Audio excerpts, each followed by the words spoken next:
Chef Hewitt, executive chef of Chartreuse Kitchen and Cocktails in Midtown, and Michelle, farm manager. Is that correct? Cool. At RecoveryPark Farms. I think I told you this, but I grew up on a farm in Ohio. Did I mention that? No, you didn't tell me that, Jason. The farm That's boy. great. Yep. You guys were both born in Detroit and have spent most of your lives working in southeastern Michigan, which is fantastic. We'll hear a lot more about that.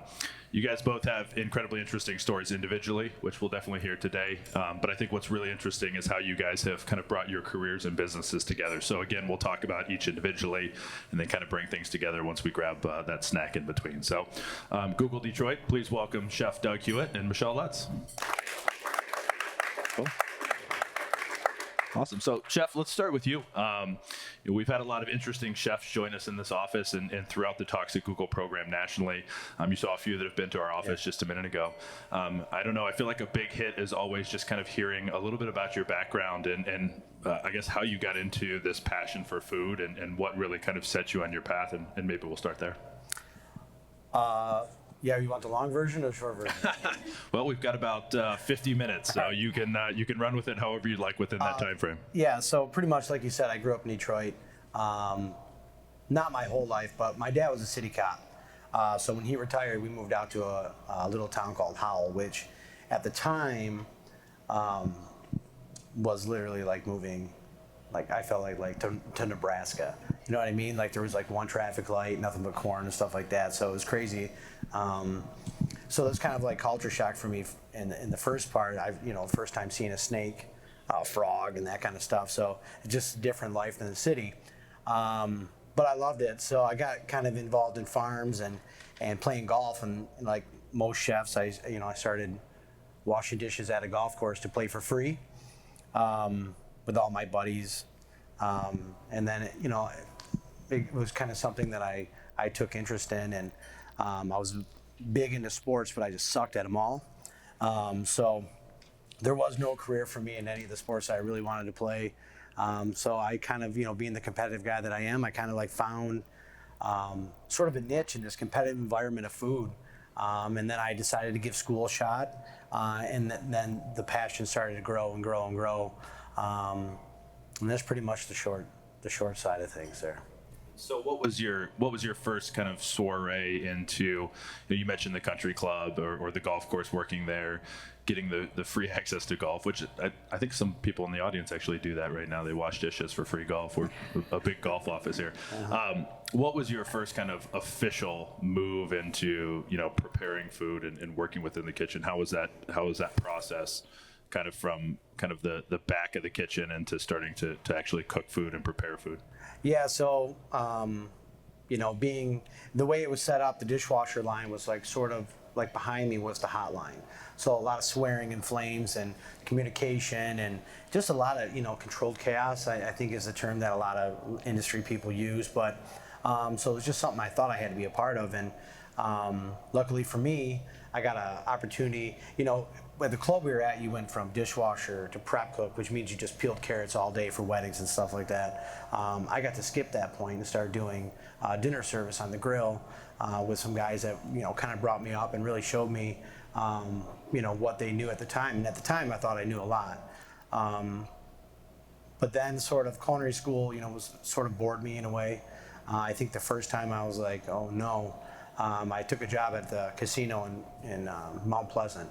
And that was my first experience of just ass whooping every night, like 4 cigarettes in the car before I walked in, just like freaking out. And that was sort of the first moment where I had to decide whether, if I'm going to accept this pain, if I'm going to do this, I'm not going to be miserable when a table walks into 10 o'clock and I want to get out of here. So it's kind of that was like my come to Jesus, that I had with myself was, look, if I'm going to do this, I'm going to have a better outlook on it. I'm going to have a better attitude about it. These things are going to happen. And from that point forward is when I started to, all the things that were happening. There's information around us all the time, right? And that was the first time I was able to start absorbing everything. And from that point on, I was on quite a fast pace at being my own chef from that point on. I got my first executive chef job at 23 coming back from that place. Sure. And I haven't looked back since. I've had my own restaurant since, and I've been pretty fortunate. That's awesome. I think one thing, and you touched on it, I'd like to go into your first kind of restaurant experience. I know you were working in Dexter for several years with your own kind of spot, again, starting at age 23, which is incredible. Before we skip over the part that you teased a bit, I think one thing we'd like to hear here, and a lot of folks do, is, you go to a restaurant and it's always so calm and collected in the front. The dining area is so quiet and chill, and everyone's having a nice kind of time. All of the chefs that we have come in always tell us these crazy stories of like knives being thrown and like people like lighting things on fire in the back. Like, what's that contrast like? How do you kind of learn? Like you just mentioned smoking 4 cigarettes before you go in just to kind of calm your nerves. Like, It's crazy kind of the ecosystem that occurs behind the doors of the kitchen. Yeah, there is, it's weird. That was kind of my previous life. But even at times now, I mean, if anyone's been to Chartreuse, you know that we are very much out in the open. So we're basically, people are sometimes dining right in front of our pass where the food is coming. So the outbursts are controlled these days, or I really hope to control them. But it's true. In the back of the house, I mean, we're kind of, we're a different bunch, and there's in the back of the house, you see just all sorts of different individuals, whether it be background or, how they grew up, or just flat out who they really are. Probably people you would never be friends with if it were a social setting, or if it may be a high school setting, or even just neighbor setting. Some of my closest friends to this day are people that we have zero in common outside of our passion for this and foul language and stuff like that. But you really start to see who really people are. And food is a way to bring everybody together. So, outside of, there have been some outbursts, I'm sure, but I've never dodged a knife or almost been hit with a potato, or I've got plenty of burns from people burning me, not intentionally or may intentionally. I'm not really sure, but yeah, it is a rowdy environment, but I think as long as it's a positive rowdiness, I think it almost has to happen. You know what I mean? Think about, before a football team takes the field, or, there's, these pep talks and stuff like that. You have to really keep your energy level high, because throughout the dinner service, you never really know what's going to happen. You need to be alert. You need to be ready for the unthinkable. So I think there has to be this level of energy that is probably much different than any other, job setting. And part of it is personality, but the other half is because we need it. We need to keep that energy going. Yeah, absolutely. And you talk, a lot of chefs that come in, and you mentioned it too, talk about like the competitive nature too, right? There's a challenge every night to making sure that things go as flawlessly as possible, or at least if they don't go flawlessly, that the people in the dining room don't know about it. Yeah. How did you handle that type of pressure? So you mentioned your first full ownership of a kitchen was at the age of 23, and you spent a lot of time in that particular kitchen. How did you handle that at such a young age? I mean, at the time you probably felt like you had the world, but looking back, that's a young age to have all of that pressure on you. Yeah, it is, and that's really where a lot of the outbursts and stuff come from, is when the pressure starts to build and build and build. And even now, 13 years later, the pressure is still there, and I think that's really when people start cracking. There's just so much pressure, and the people around you, they have to sort of feel that pressure, but they're not in that position to handle the pressure for a reason. You need them to all be like tools to sort of relieve the pressure. Perhaps they go on to be executive chefs and that, but a lot of times, so how I, at a young age, first of all, I was lucky to, hire some pretty awesome people, some who are with me still to this day. Awesome. And my sous chef's like 31 years old, and he's been with me for, I think, 11 years. So pretty awesome. But I just tried to do it at that age. There is some ego, you think you got to figure it out, it's pretty fucking badass, here I am, but at the same time, you're doing it with them. Being that age and being the chef, it's not like, all right, guys, mop it up, I'm out of here, I drive a POS card just like they do, we're all broke. Sure. You know what I mean? So there was none of that ego, and I think that's how we kind of did it together. We all came in the same time, we left the same time, and that was an environment that they really wanted. We had all been to culinary school, and we've all worked for other guys, and it was sort of that. There was sort of that, you know, this is the way the industry works. Is I come in, chef bounces or all this stuff, and then I'm sort of left to pick up all the pieces, and you know, it wasn't like that for us. So we sort of, you know, created this restaurant nucleus, and many of us are still at it to this day, if not with me, doing other kitchens. So I think that was how we did it. We burnt a lot of food. We broke a lot of sauces. We burnt a lot of, you know, sausage. You know, our first time in charcuterie, we failed miserably. Our prosciutto's always molded the first couple times. You know, it was like we figured it out together. Sure. So that's how it was. So, you know, we basically just created a family, and we stuck together for 10 years in Ann Arbor, and then 4 of us are still in Detroit now. So yeah. Can you talk about that transition now from running a kitchen in Dexter to moving things into to downtown Detroit, midtown Detroit with Chartreuse? And I think, and correct me if I have this wrong, but I think there's a connection to one of the chefs we've already had in, James Regato, in terms of making an introduction. We'd love to hear about that. Yeah, so it's no secret, James and I are really good friends. We have been for a very long time. We both went to the same high school, grew up in the same town. Brendan Edwards, too, actually. Yeah, he's a Howell guy, too. Yep. All the good chefs in Detroit are coming from Howell. In case you're looking for the next big thing, let's go check out Howell. People like, what's in the water? And I'm like, nothing. They just, you know, I don't know if it was a lack of salt growing up or what, but we all had to like get out of here and do something else. James didn't have the best things to say about Howell either. He was not very uncensored about it. So well, unlike James, good chefs to get out of there. That's good to know. Good. Because I still live there.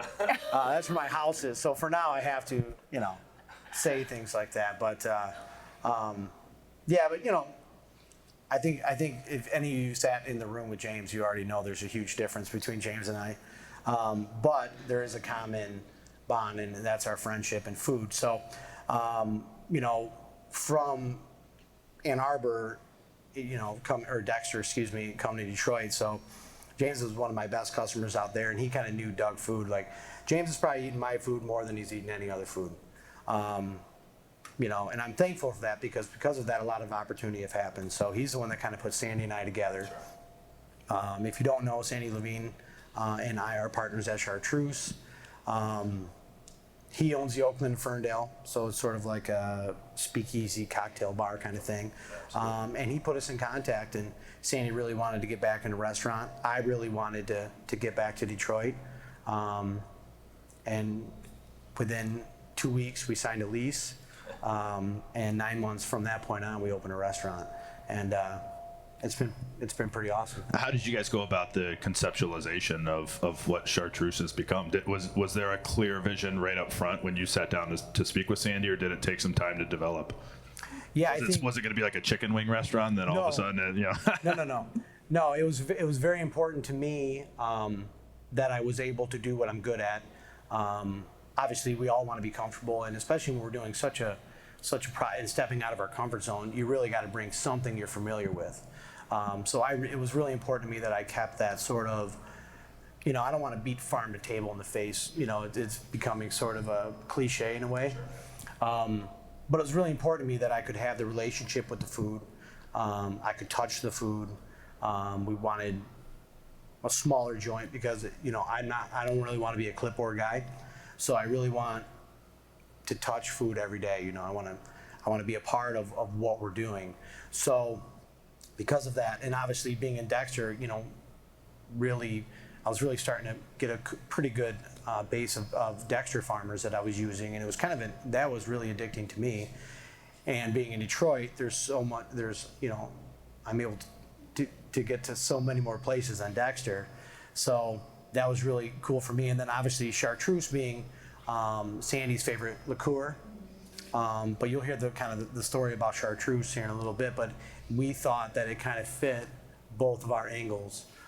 So really that was the most important thing. And then that's what Sandy wanted too. We wanted a simple restaurant, and that's really all it is. I mean, it's a very casual place. If you've been there, you know, there is no dress code. I mean, you could come in wearing anything, doing anything. It really doesn't matter. We're happy to have people come and enjoy what we're up to. And that was really it. We wanted to feel like we were inviting people into our house. And I think you'll see that with the build out. I mean, kind of necessity too, don't get me wrong. Yeah. But because of that build out, before we signed the lease, we decided, all right, this is how it's gonna be. We want people coming into our living rooms, our home, hide from nothing, simplicity, let food be what it is, and see what happens. And the first year, was pretty awesome. We were able to win a few awards and, honeymoon the second time, which was really good business-wise. And from that point on, we haven't looked back. That's awesome. And kind of starting to transition a little bit to Michelle and her story as we kind of converge these things. So if you guys haven't been to Chartreuse, vegetables play a massive role in what you guys produce and the plates that you guys bring to the table every night. I read a Free Press article, a Detroit Free Press article that described you as a vegetable wizard. I don't know if you put that on your business card, but if you don't, you should, because that's awesome. One thing, and again, correct me if I'm wrong in this, that Chartreuse is a quaint kitchen, and there was not enough room for a big walk-in freezer or cooler, and as such, and again with this background of vegetables, you weren't able to freeze vegetables or keep them cold. So as they come in fresh, you basically turn them around and put them right back on the table. So there's no freezing, there's no preservation from a kind of that type of concept. So the vegetables and the food that you get are incredibly fresh, even compared to a lot of other restaurants that say they do it fresh. A lot of times they're freezing their vegetables. So I think that's a really cool kind of aspect of the way you guys do things. It's kind of a necessity based on size, but it's also a big plus as well, and what's got you guys a lot of recognition. Yeah, sometimes less is more, Sometimes your biggest challenge ends up being your biggest,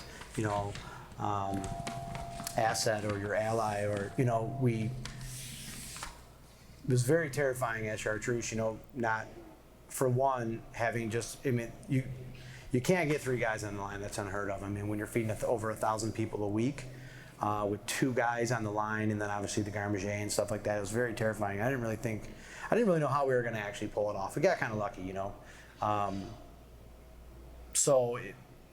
we found that, all right, well, let's try to buy as much as, fresh as we can, as much as we can, meaning on days.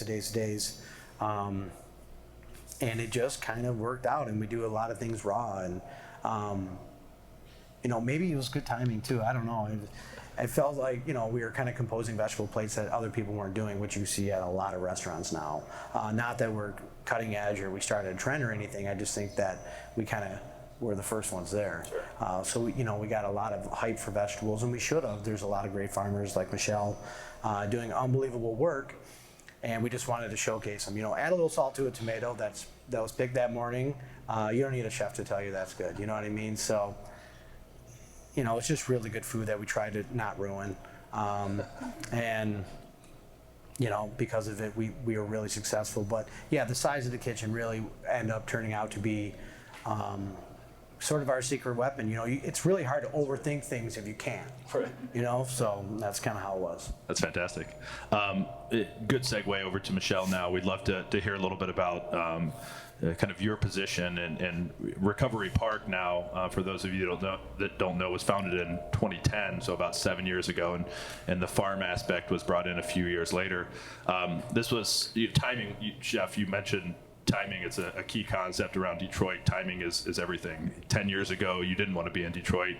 Now everyone wants to be in Detroit, and timing is a big thing. For RecoveryPark, I think the timing was excellent in terms of when it was developed and what it does. So, Michelle, maybe you can tell us a little bit about RecoveryPark and RecoveryPark Farms and what that concept is and how it was established and built within downtown Detroit. Yeah. So believe it or not, the idea goes back to 2008, where our president and CEO, a gentleman by the name of Gary Wozniak, was helping to right-size an organization, SHARE, Self-Help Addiction Rehabilitation. And the idea was, how do you help people that are trying to stay clean and finding employment, but meaningful employment was one of the top conversations that kept coming up.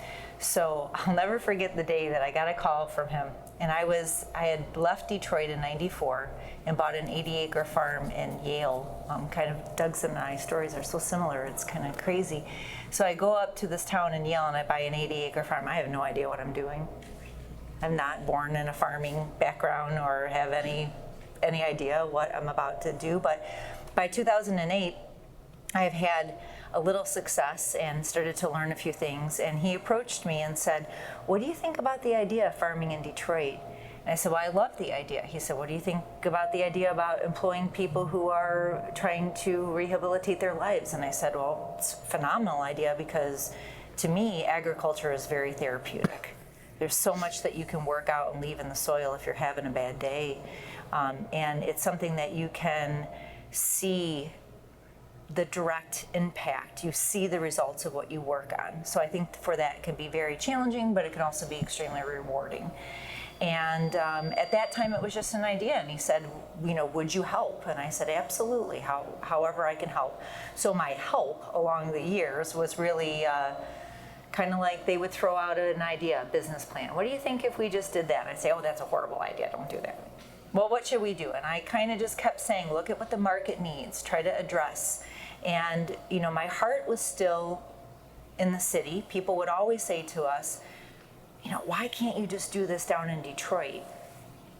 And I said, "Well, give us 80 acres and we'll do it," right? But back then, that wasn't happening with the administration that we had. I mean, no one was going to do that, right? So, but our connection to the city was still very clear. I mean, we had CSA drop-offs, like when Avalon first opened, that was our first CSA drop-off way back then. We had CSA drop-offs on Rosa Parks, and we fed shelters and firehouses, and so very much still hitting the city with our food twice a week. And the funny thing for me, though, is I never thought that it would lead to a career with Recovery Park. I never thought that I would actually be farming for them. So life happens, and I left my farm in 2011. And I did a project over for Henry Ford Healthcare Systems. I opened up a greenhouse behind their West Bloomfield facility. And I was having a lot of fun over there doing that. And then Gary came to me in 2013 and he said, "We're at the point now that we've got to start proving out the whole ag part of the business. And would you come and farm for us? Will you do a pilot project for us?" And I had 100% confidence in the idea that we would grow specialty produce and grow it locally and get it to chefs as fresh as possible. So I was like, sure. So the very first thing that we did in 2014 is we built a high tunnel, which is one of those structures over there on the wall. We call them high tunnels. We built one in a parking lot off of East Grand Boulevard and made raised beds in it and filled it with compost that we brought in. And that was the very first year that we grew. And to no surprise, it was working. People want, finally, it's the time where chefs are so prone to say, yes, this is what we want. We want to know the grower. We want to be able to go and see the food and have a relationship and talk about what I want to see on the menu. Had we tried to do that 10 years ago, I remember when I first started trying to sell it to chefs, it was like, what? What are you talking about? No, it's got to come through Cisco. It's got to come through US Foods. We can't cut you a check. It's got to go. It was such a complicated ordeal. So to start doing that was, by 2014, what I'm trying to say is I had a lot of confidence that the time we had enough chefs out there that were ready to do this, ready to have you deliver a box of produce and make something today. And then if you brought them something else excellent 2 days from then, they were willing to change that. A small grower locally isn't going to be, we're never going to supply a Subway. We're never going to have, 500 cases of 5x5s at some, price that you can't pay a living wage off of. It's never going to happen. So you kind of got to go in a direction that will take your business to where it needs to go. So we've done a few years of pilot projects waiting for the city to give us some land that we can really execute our idea. And in the fall of 2015, the mayor announced that the land bank would allow us to lease some property over in the neighborhood that we're at right now. We're on the east side, Shane and Ferry area, to kind of give you some we're a couple miles away from Eastern Market, to give you some idea of where we're located. So it's a very vacant neighborhood. What I know about it is that in the 1950s, there was 100,000 jobs within walking distance of that neighborhood. 2,500 people lived on a 22 block radius. There are now 17 residents in that neighborhood. So Recovery Park caretakes that 22 blocks. What does that look like? Any land that belongs to the city. We clean up blight. We make sure that any dumping that goes on gets cleaned up. We mow those grasses. We keep it clean. And back in October, we started building what we call Beta Farm because we still have a lot to learn. I'm embarrassed to tell you guys that after 23 years of doing this, I still have a lot to learn. I've never done this in this type of environment before. The Detroit soil has so much to offer. And I mean that very sarcastically. There's so much debris. You know, back then where there was houses right there, this is when they still just collapsed the houses into the basements. So there's a lot of fun stuff to find. So we started building those in October, and it took a little longer than it should, like any construction project. But we are now, you know, we have 8 out of 7 structures completely operational. The only reason why the last one isn't online is because Monday we plant that with tomatoes so that we have a succession of crop. And we have 6 farm associates working with us. The reason why Recovery Park Farms exist is because Recovery Park, the nonprofit, wants to create jobs for people with barriers to employment. But when you're a nonprofit, you're always looking for funding, right? So that can be very unstable to people's lives if funding runs out. So we decided that Recovery Park would launch for-profit businesses. So that way the business can stand on its own 2 legs and we can make sure that people's lives are not destabilized at any point. So we hire people with barriers to employment. Our farm crew has, none of them have had any experience with farming before or growing anything. I was so confident in our ability to train people that I hired based on personality and work ethic. And so it's, you know, I'm proud to say that it's working. That's awesome. Thanks for the background. I think there's a lot of questions still on how you guys got this up and running, even with that detailed description. It's incredible what you guys have been able to do. Detroit's a unique canvas for something like this because there's a lot of underutilized assets, right? Yeah. So you've got a massive city with 1 million plus people, but a lot of empty and vacant land. You've got access to fresh water with the Detroit River and Lake St. Clair so nearby, and you've got a wanting workforce. You have folks that want to work but maybe have had issues in the past or have challenges with it. So it's kind of this really unique coming together of a lot of things that make this possible, which I think is fantastic. Can you talk a little bit more before we take a quick break and then talk about how you guys have come together? And you touched on it just a minute ago about this hiring process. Where do you go to find these type of employees? Like what's your process for bringing talent in and training them and getting them ramped up on this process of working within Recovery Park Farms? So I always tell everybody we hire the best talent, but we're completely prepared to work with people who have some challenges in life. We look within our own community. Hiring Detroit residents is very important to us. It's one of our conditions with the city of Detroit that such a percentage of our workforce are Detroit residents. I think we have to have 61% of our workforce. We work within the prisons. We have a relationship with the Michigan Department of Corrections. It's actually a pretty solid relationship where they are even interested in adding hydroponic growing into some of their training facilities so that we can have more of a workforce ready. It's very important that when people come out of incarceration that they have employment and housing immediately. So they say that a success is somebody who comes out of prison that doesn't go back in 2 years. You could still be addicted to drugs, you could be living under an overpass, you could be eating out of a garbage. That doesn't look like success to us. So for us, we want to make sure that our employees, after 90 days of full-time employment, have 100% company-paid health care. We have someone on staff that works with all of their needs: transportation, housing, reunification with family, religion, all of those areas. I can't even list them because that's really not what my job is on the farm. But we have somebody on staff that does that.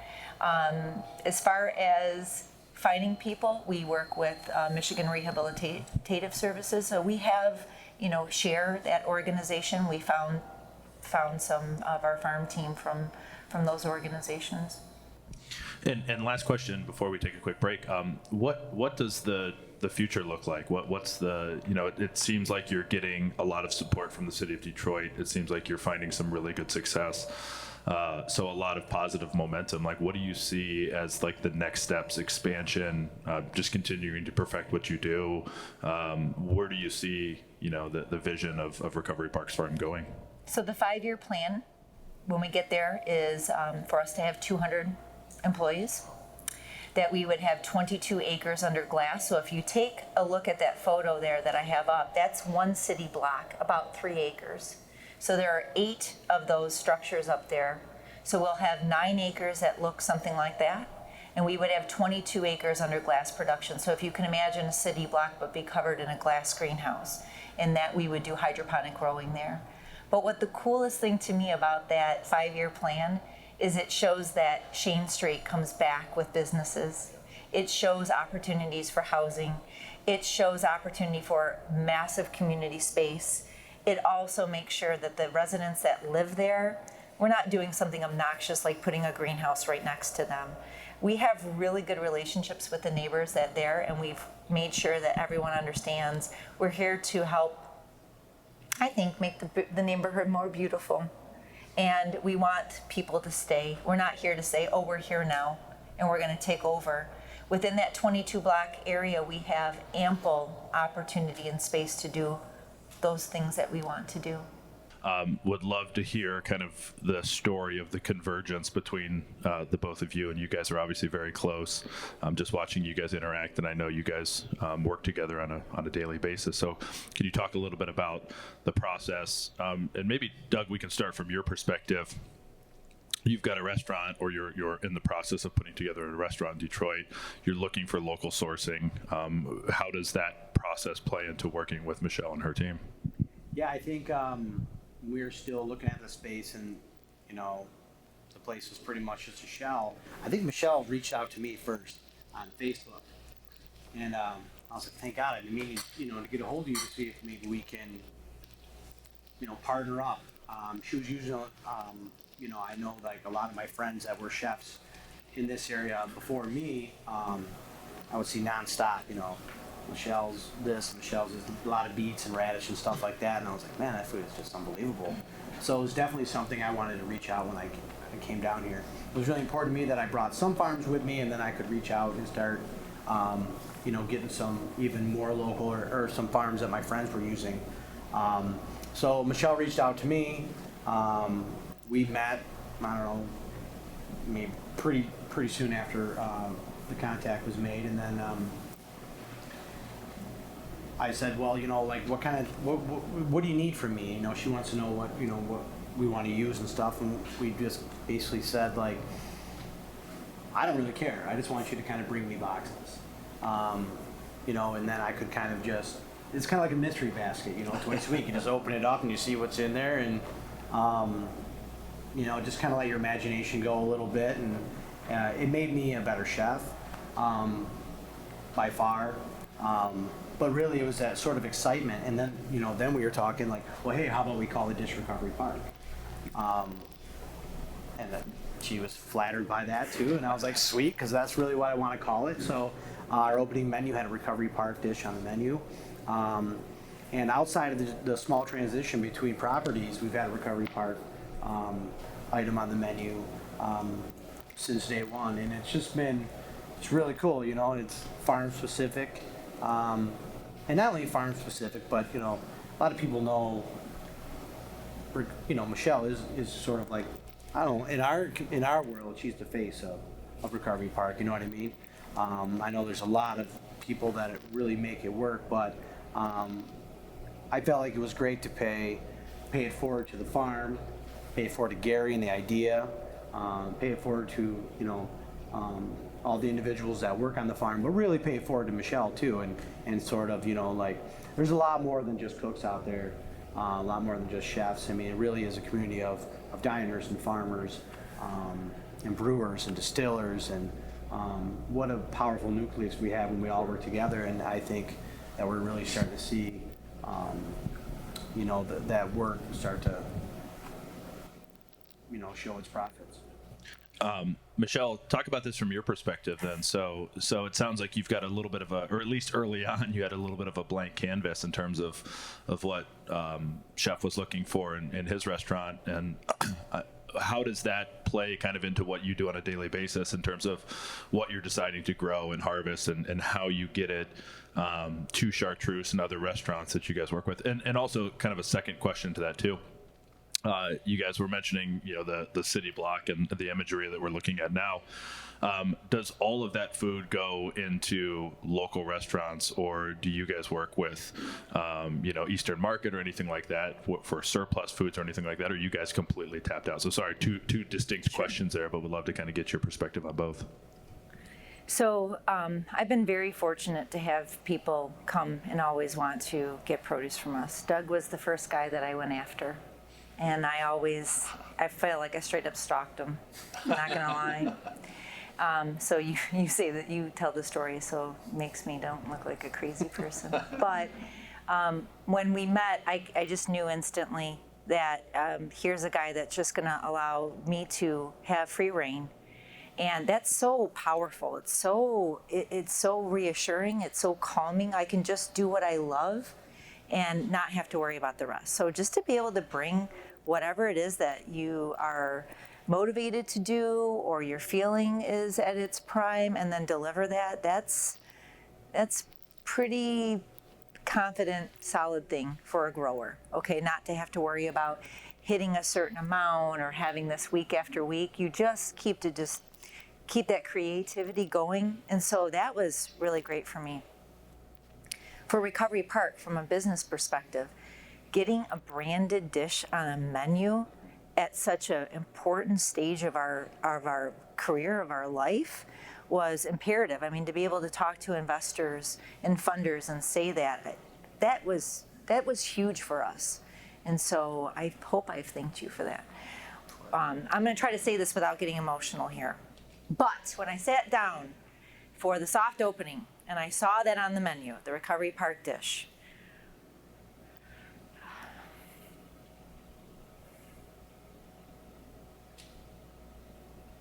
I took a photo and I sent it to my kids. It meant that much. That's awesome. So, thanks. Yeah. Sorry I'm being the baby. Okay, back to business. Get it out. It's okay. Back to business. So all of the from a business perspective, we have a 100% exclusive arrangement with Delbane Produce out of Eastern Market. Once again, huge for us, for funders, for people who are looking at Recovery Park, right? They buy 100% of everything we grow. Most of that produce is all sold right in Detroit.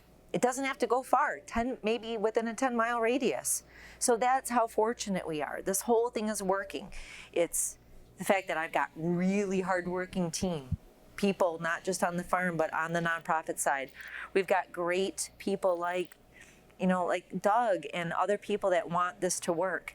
And then we have consumers like you guys that go out there. So it's the whole thing has to work for this to work, right? So that's where all of the produce goes. It's really, I'm so happy that the marketing part is not something I have to stress about. I can just grow and train people and help people build careers. After 3 years of being with us on this farm, the guys that we're working with can go anywhere and get I'll have to fight to keep them. They will be that suited to work anywhere in the world. So that makes me very proud. But it's not all about business. We have a lot for the community. We have a decent-sized community garden, and we're still working on adding to that. So we have a give back, so that way I don't have to feel bad about everything being sold off the farm. That's awesome. I love this idea of local sourcing, obviously very important to both of you from distinct perspectives. As my last question as we kind of bring everything back together is, do you think, so again, we talked about this being fairly unique to Detroit. Do you think something like this is able to be repeated in other cities or other communities? We've got some unique physical aspects in the city of Detroit that allow something like this to happen. Proximity to a major city, proximity to specific timing in kind of the renaissance of Detroit. Is this something that's just localized to being something that can work in Detroit, or do you guys see something like this being replicable outside of the city? I'm going to take a stab at that because I certainly hope so. Yeah. I've dedicated the last 23 years of my life to helping to build and strengthen local food systems. It is imperative that you have that. So anywhere in the world, I mean, having food right there in your community is so important. I look at how we've handled natural disasters. I look at how just when we had the power outage and there was no food coming in, we cannot be dependent on other people feeding us. We have to have these type of relationships. This is the only way it works. An operation like ours could not pay people a living wage and have health care benefits if I had to do straight up market pricing, compete with large farms in Mexico that pay people $2 a week. That system is broken. It does not work. It's heavy on chemicals, and I'm not going to get into all of that. But if you really want to have a strong local food system, all of this, consumers, chefs, growers, it all has to work. And I'm damn proud of what Detroit is doing in that element, and I'm happy that we have as many outstanding growers that we have, and once again, chefs that are taking advantage of that. To me, I love when we have visitors from out of town. We had a group in from Paris about a month ago, and they were like, this has to happen in Paris. You have to come. I was like, no, I still got work over here to do. But it's great to see how people visit something like that and they feel instantly that it can be duplicated. And to me, that's a great thing. Niagara's talked to Recovery Park. I mean, there's been other cities that have come in and said, once you get this going, but we got a lot of it still to figure out. Sure. That's a great foundation, and it's nice when people are looking to a city like Detroit for opportunity and to replicate things. Any last thoughts, Chef, on your side in terms of kind of sustainability of this and kind of what it looks like for you moving forward? Yeah, I mean, when it comes down to, other cities being able to duplicate exactly what we're up to, I highly doubt it. Sure. Some of the unfortunate parts are our fortune, really, being able to go into neighborhoods and that. Some cities don't have that much, but really what we have, I think, is, as Detroit as a whole is sort of a very proud community, and food is sort of, I think food is sort of at the forefront of, the new Detroit. I hate saying new Detroit, but how do you avoid it, kind of, you know what I mean? Because there are a lot happening, there's a lot of new stuff. But, and I think with as many chefs and how we interact and, the farming system and, the farming doesn't work if the consumer doesn't want it. Farming doesn't, some of these unique ingredients don't work if nobody knows how to use them. Sure. Or if people are bogged out or weirded by those kind of things. So, and then all of a sudden the brewing and the distilling and, now all of a sudden we have, people that are bringing Michigan whole animals to Detroit where we're starting to buy our meat. So really this was sort of like, I think Michelle's movement was sort of the first movement to where everyone's like, wait a minute, we can do a lot more than just produce. And I think we're starting to, as people are starting to work together, I mean, go eat anywhere in town, go eat at Grey Ghost, go eat at Selden, go eat at Mabel Gray, go eat at Chartreuse. The chances of you eating an animal that wasn't raised in this state are probably not great, outside some fish, and maybe, a couple of the more, ducks or more harder things to come by. Either eat the cornbread, and I guarantee that buttermilk was done in Michigan, you know what I mean? So go eat the egg dish, and I guarantee there's 2 or 3 farms that are, doing the farms. We've taken just that twice cooked egg alone, and then the other restaurants, we've taken this small egg guy in Mason, Michigan, to an actual business. It was a hobby, him and his wife, right? And then they got sick of washing 400 dozen eggs a week by hand. Now they have, their son moved back to help the business. They bought this big washer. And we're talking about 5 restaurants in Detroit. And all of a sudden, this guy is a legit business moving eggs. And we're proud to serve. You know what I mean? So, you know, it really is this network of really people just trying to do the right thing. But again, it doesn't work if people don't buy into that. You know, if people don't want to know where their food's from and they don't care about sustainability or organic practice or those kind of things, we're screwed. The trucks, you know what I mean? So, we're, you know, by all means, we're not cattle, because until true, we got to get avocados. You know, I want lines. A lot of pressure. Right. Give me a break. But so it's not like this mission to be 100% sustainable. Like, Sure. I had a guy in one time was like, "Where'd you get the octopus? St. Clair." Dude, Don't hate. I never said we were like, you know, 100% sustainable. We're just trying, you know, and everybody's that way. We're just trying to do our best to keep our money in the great state of Michigan, especially in the city, and start to, you know, you can see the change. You can visibly like reach out and see how your money, like that you spent on tomatoes, is making an impact. It's powerful stuff. Not a lot of people have that opportunity. Well, Doug, Michelle, thank you so much for coming in and sharing your story. It's very inspirational, and it's great to see the collaboration that you guys have performed and some of the sustainability that you've created just within Detroit. And we wish you the best of luck. Thank you so much. Thank you bet. for coming in. Appreciate it. Thank you.